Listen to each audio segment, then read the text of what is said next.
Shalom. First and foremost, I want to give all praises, honor, and glory to Yahweh, Bahasham Yahweh Shai, Bahasham Recha Kodesh. Double honors to the elders and the apostles of Great Millstone, and peace and blessings to the elect. And today we're going to go into the book of Jeremiah, the 44th chapter. Conquest of Egypt predicted. This is Jeremiah chapter 44, verse 1. The word that came to Jeremiah concerning all the Jews which dwell in the land of Egypt. So at this point, in Jeremiah, right, along with, as we read in previous chapters, the remnant of Judah that had come from all the various regions where they were hiding, and gathered themselves onto Gedaliah right after being delivered from the hand of Ishmael by Johanan. They go to Egypt and dwell there against the instructions of the Lord. So here they're still dwelling there, and the word of the Lord comes onto Jeremiah to have him deliver this message. The word that came to Jeremiah concerning all the Jews which dwell in the land of Egypt, which dwell at Migdol and at Tahpanhes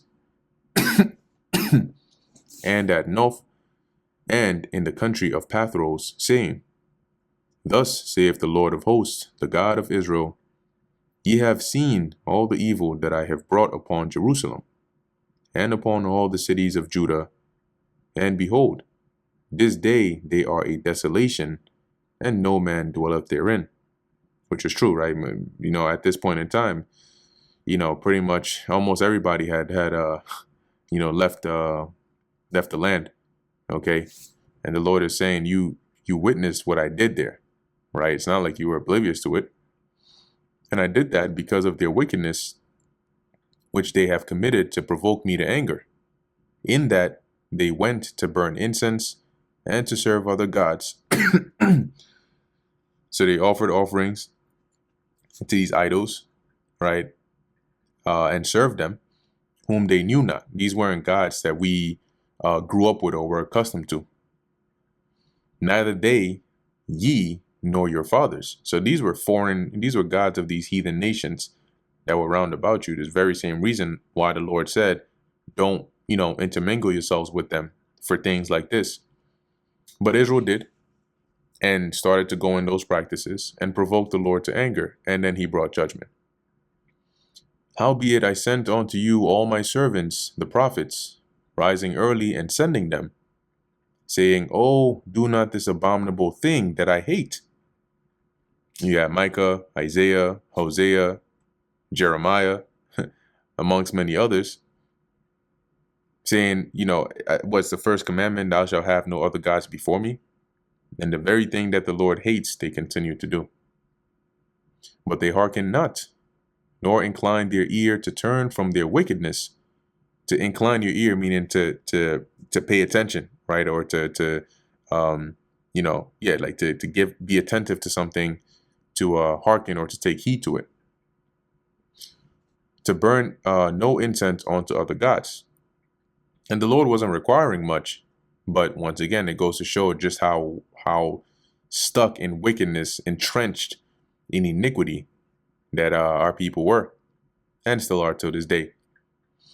Wherefore my fury and mine anger was poured forth, and was kindled in the cities of Judah, and in the streets of Jerusalem, and they are wasted and desolate as at this day. So how did the Lord pour forth his anger? By having the Chaldeans pillage and rampage through the streets, burning the temple, destroying buildings. You know what happened. All right. And as he says, and they are wasted and desolate as at this day. Therefore now thus saith the Lord, the God of the Lord Yahweh, the God of hosts, the God of Israel. Wherefore commit ye this great evil against your souls? So why are you here, even here today in this land, in Egypt, doing this evil against your souls? This isn't going to hurt me necessarily. You're the one who's going to suffer judgment for this. To cut off from you man and woman, child and suckling, which are babies, right, that are still sucking on the breasts, out of Judah, to leave you none to remain. And what the Lord is referring to is what he's about to say here, that even having witnessed what he did in the land in Judah, and then having fled to Egypt, they went and did the same thing and were worshiping idols and so on and so forth. And the Lord is saying, why are you doing this? Haven't you seen what happens when you do this? In that ye, in that ye provoke me unto wrath with the works of your hands, i.e., the idols that they make and worship, burning incense unto other gods in the land of Egypt, whither ye be gone to dwell, that ye might cut yourselves off, and that ye might be a curse and a reproach among all the nations of the earth. So don't you realize that that's what's going to happen if you keep on doing this? And yet here you are in Egypt doing the same shit that got you here in Egypt, because had you obeyed the word of the Lord, you would have still been dwelling in in your land. But through disobedience, now you're here and you're doing the same very things that the Lord hates.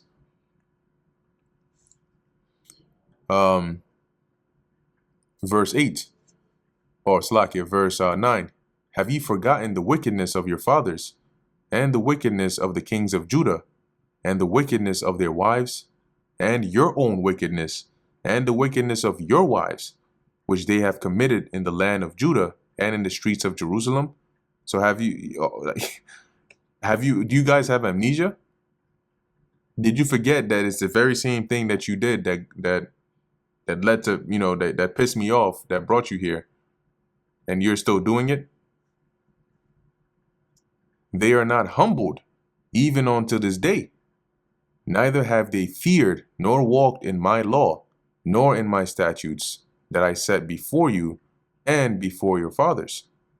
See, so as the Lord was telling Jeremiah, till this very day, these people, they got to be something seriously wrong with them. Therefore, thus saith the Lord of hosts, the God of Israel, behold, I will set my face against you for evil, and to cut off all Judah. So just by, originally I was trying to have mercy on you, but it seems that that's not what you desire. That's not what you need. So now the Lord is saying, now he's going to direct his attention and all his intentions to bring evil upon them, especially those over there that were in Egypt at that time. And I would take the remnant of Judah that have set their faces to go into the land of Egypt to sojourn there. So the ones that decided to go and dwell in Egypt against the Lord's direction. And they shall all be consumed, meaning they're going to be destroyed, and fall in the land of Egypt, or I should say consumed as in they would be affected by the judgment of the Lord, right? Because sometimes the Lord has it to where he may bring, like as he had planned, the Babylonians or the Chaldeans, and they might slay some of them, but they might also take some of them captive.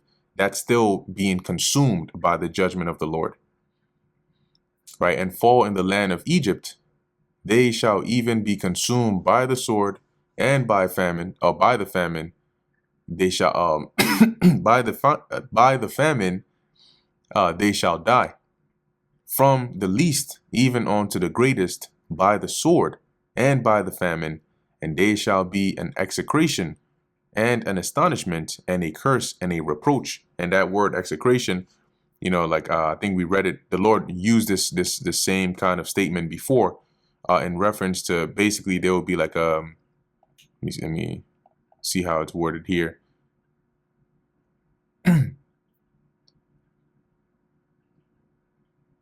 There we go. An object of damnation, okay, or an object of horror, to where when people recount what happened, what the Lord did to them, it would be like, damn, right? And an astonishment and a curse and a reproach, because that's how bad the evils the Lord was going to bring upon them was going to be.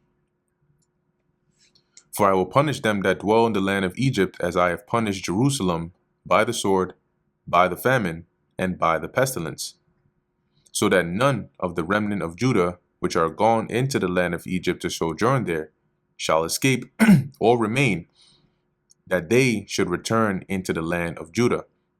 This is in reference to those that, because not every single one of those that were in Egypt were wicked, and therefore not every single one this would apply to, because Jeremiah was over there in Egypt, right?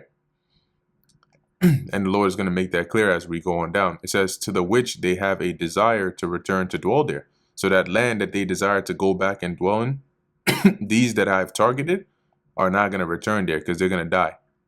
They're going to die here in Egypt. For none shall return, but such as shall escape, those that the Lord will have mercy on. Then all the men which knew that their wives had burned incense unto other gods, and all the women that stood by, a great multitude, even all the people that dwelt in the land of Egypt in Pathros, answered Jeremiah, saying, as for the word that thou hast spoken unto us in the name of the Lord Yahweh, we will not hearken unto thee. God, Lord have mercy. Man. So, well, ain't nothing much to say about it. You heard it out their own mouths, right? They heard all that. The Lord brought it into their remembrance, how you got here. The same stupid shit you're doing now. That's what got you here.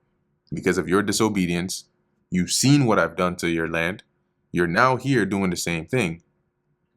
What do you think is going to happen to you? I'm going to bring judgment upon you. I'm going to do this to you. And the interesting part, like the mind-blowing part, is the very same God that said he was going to bring calamity said that by the mouth of Jeremiah and the other prophets to them while they were in their land.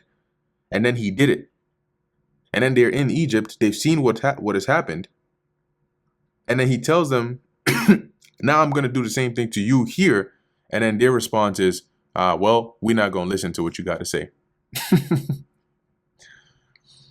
But we will certainly do whatsoever thing goeth forth out of our own mouth. We're not going to follow what you're telling us the Lord has said we should do. No, we're going to do what we tell each other to do, what we want to do. To burn incense unto the Queen of Heaven, and to pour out drink offerings unto her, as we have done. So we're going to continue doing whatever it is we want to do. That idol worship, Queen of Heaven, that's what we want to do. That's what we're going to do. We and our fathers, our kings and our princes, in the cities of Judah and in the streets of Jerusalem.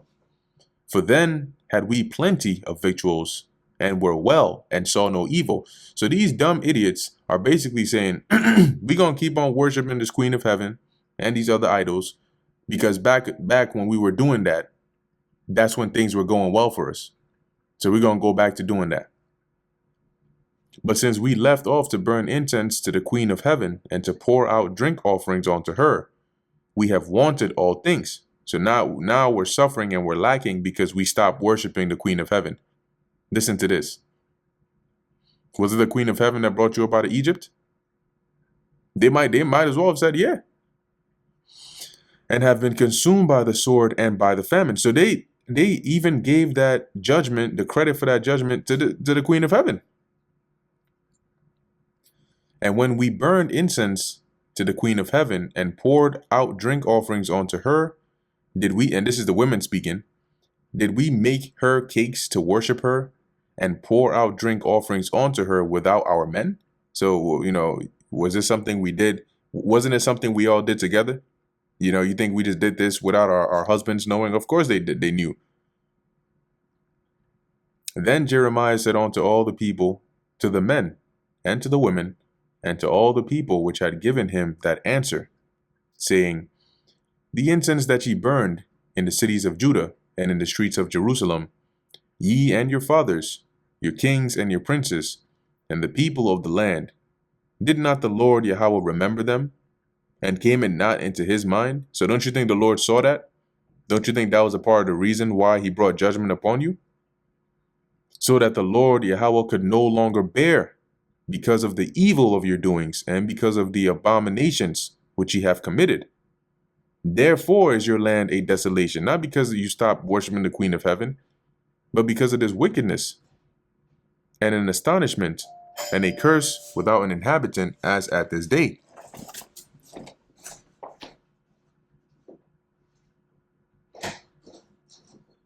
Hey, how's it going? Good. Good. Who will you give your PIN number? Okay. Take it. Yeah.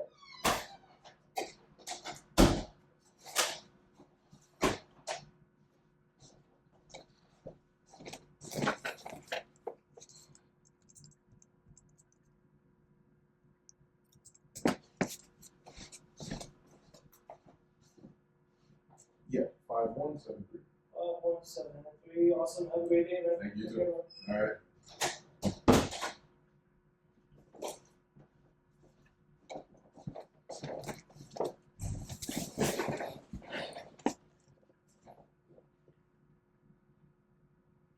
So as Jeremiah is saying here, it's because you angered the Lord with your abominable acts that he brought that desolation.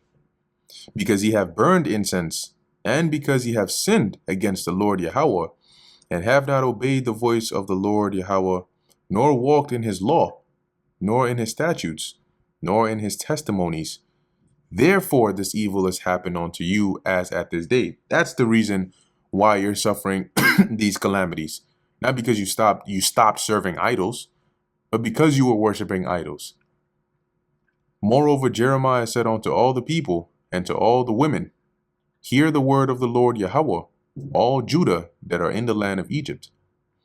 Thus saith the Lord of hosts, the God of Israel, saying, ye and your wives have both spoken with your mouths and fulfilled with your hand. So you said this out of your own mouths, and you actually went through with it with your actions, saying, we will surely perform our vows that we have vowed, to burn incense to the Queen of Heaven, and to pour out drink offerings onto her. So they were basically making covenants with these the gods of these other nations. Ye will surely accomplish your vows and surely perform your vows. So yeah, you made good on your promise to serve these idols. Go ahead and do that. And then I'm going to make good on my word to destroy you. Therefore hear ye the word of the Lord Yahweh, all Judah that dwell in the land of Egypt. Behold, I have sworn, just like you swore and on to serve the Queen of Heaven. I have sworn by my great name, saith the Lord, that my name shall no more be named in the mouth of any man of Judah in all the land of Egypt, saying the Lord Yahweh liveth. And what that means is, once again, pertaining to those that the Lord was about to bring judgment upon, the wicked ones over there. And he would accomplish that by cutting them off. Dead men tell no tales. Verse 27, behold, I will watch over them for evil and not for good.